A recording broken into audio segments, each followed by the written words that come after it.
I have the pleasure to announce our next speaker, Sandy Davidson, Professor Emeritus of the MU School of Journalism. Davidson has been a panelist for the Information Policy Task Force of the National Conference of State Legislators, Investigative Reporters and Editors, the Associated Press Managing Editors, the Society of Newspaper Designers, the National Association of Science Writers. Damn, girl. Okay. The Inland Press Association, the Oklahoma Association of Broadcasters, the Dallas Bar, the Kansas Bar, the St. Louis chapter of the Society of Professional Journalists, and the Texas Freedom of Information Coalition, among other groups. She is here today to talk about our free speech rights. Everyone, please welcome Sandy Davidson.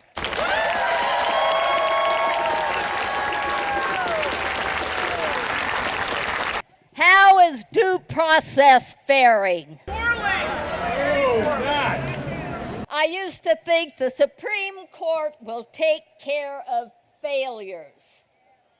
But in September, the court paved the way, at least temporarily, for ICE to continue to use apparent race or ethnicity as a factor for choosing whom to detain.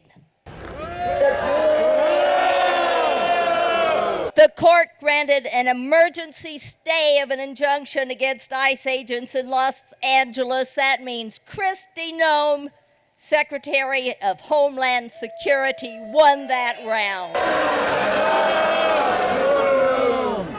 Justice Kavanaugh wrote about reasonable suspicion. Here's what he said. The government sometimes makes brief investigative stops to check the immigration status of those who gather in locations where people are hired for day jobs, who work or appear to work in jobs such as construction, landscaping, agriculture, or car washes that often don't require paperwork and are therefore attractive to illegal immigrants, and who do not speak much, if any, English. If the officers learn that the individual they stopped is a U.S. citizen or otherwise lawfully in the United States, they promptly let the individual go. Right? This case isn't over yet. It's still in progress. Well, do we have any Bad Bunny fans here? 2 weeks ago, he hosted Saturday Night Live, and he's gotten over 1 billion views on YouTube. Kristi Noem, the puppy killer, doesn't like Bad Bunny as the choice for the next Super Bowl halftime act. She says ICE will be all over that Super Bowl. Let's talk First Amendment. Trump calls the press the enemy of the people.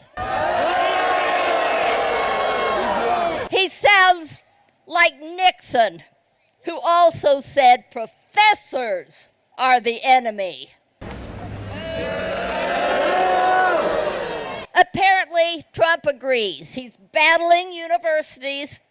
Harvard has agreed to pay $500 million to ensure it receives over $2 billion in research funds that Trump threatened to withhold. Harvard paid, even though when Harvard sued, a Boston judge wrote an 84-page decision rejecting Trump's arguments that funds were withheld because of anti-Semitism in Harvard. Columbia will pay $200 million, Brown $50 million. Now, foreign students are having trouble with visas, and Trump has cut the funding for PBS, which does so much education programming. Yes. It's an assault on education. Now, here's another similarity between Trump and Nixon. After resigning, in an interview with David Frost, Nixon said, "When the president does it, That means that it's not illegal. Last February, Trump echoed that settlement. He posted this: "He who saves his country does not violate any law." Napoleon wrote those words too, please.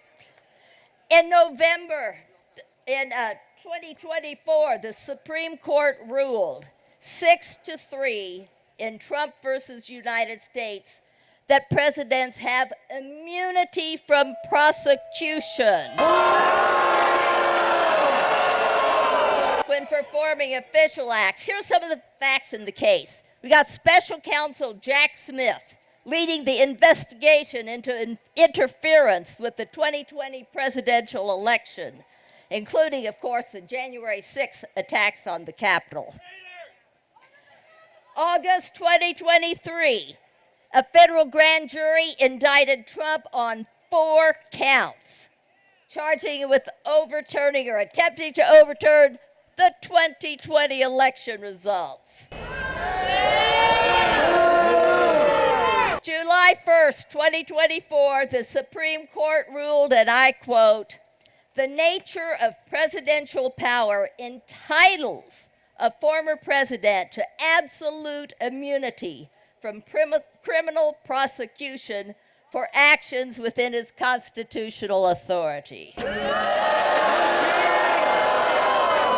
The court added there is no immunity for unofficial acts, and then the court remanded the case back to the trial court to determine which parts of the indictment would count as official and which as unofficial acts.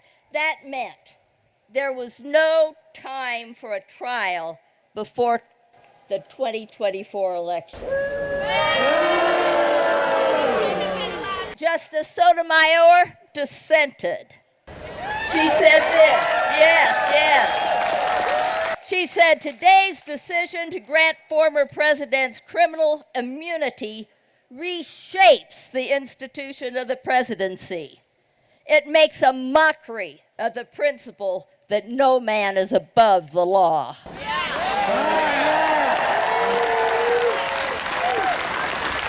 Now Trump is trying to send National Guard troops into Portland. A judge, a Trump nominee, blocked deploying the Oregon National Guard, so Trump then wanted to deploy the California National Guard to Portland. The judge blocked that too. Now, Trump is appealing her rulings ostensibly to protect federal ICE officers. Trump says he wants to protect Portland. He says, "Portland is burning to the ground. It's war-ravaged. Living in Portland is like living in hell." Trump also says Chicago is a hellhole right now. There's a judicial block on National Guard troops being deployed in Illinois. The judge found no evidence of rebellion. The Seventh Circuit upheld her injunction, and Illinois Governor Pritzker said this: "Donald Trump is not a king."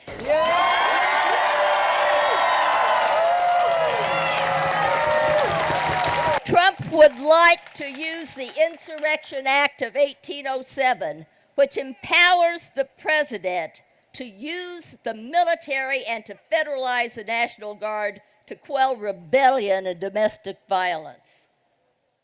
Of course, the National Guard has been in Washington, D.C. and Memphis. Also, Secretary of War Pete Hegseth and Trump ordered 800 military brass from around the world to go to a Marine base in Virginia for a lecture on September the 30th. Trump alone spoke more than an hour. Now, our military is supposed to be non-political, right? Yeah. Trump's speech included inappropriate political talk such as that he won the 2020 election. Part was just silly. Trump warned about the dangers of stairs. He said, "Don't bop down the stairs." And he said, "That is one thing with Obama. I have zero respect for him as a president, but he would bop down those stairs like I've never seen. Da-da-da-da-da-da-da, bop, bop, bop." Bizarre. Part of Trump's speech seemed frightening. He said, "We're under invasion from within." But most scary, Trump said, "We should use some of these dangerous cities as training grounds for our military."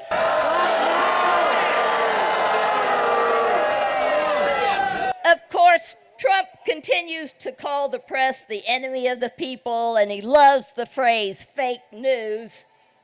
But he sang a different tune when, within hours of taking his second-term oath of office, he signed an executive order titled "Restoring Freedom of Speech and Ending Federal Censorship."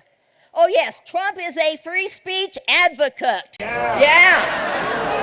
Tell that to Stephen Colbert. Tell that to Jimmy Kimmel. Especially after FCC Chair Brandon Carr sounded like a mafia don, warning ABC that we can do this the easy way or the hard way. And Trump's administration is attempting to control journalists. War Secretary Pete Hegseth issued new guidelines that would require journalists at the Pentagon to sign a pledge agreeing not to report any information unless it's officially authorized for public release. Absolutely the fuck not. Even Fox News refused.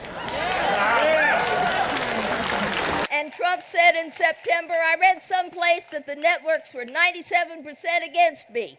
They give me wholly bad publicity. I mean, they're getting a license. I would think maybe their licenses should be taken away." He's raked in a lot of money with broadcasters, millions, and 9 law firms have agreed to pay $40 million. Well, if you cross Trump, he'll call you names: Gavin Newsom, Crooked Hillary. And here are President Harry Truman's famous words on withstanding political heat. "If you can't stand the heat, what? Stay out of the kitchen." I'd add, and stay out of the White House. Hell yeah! Thank you so much, Sandy.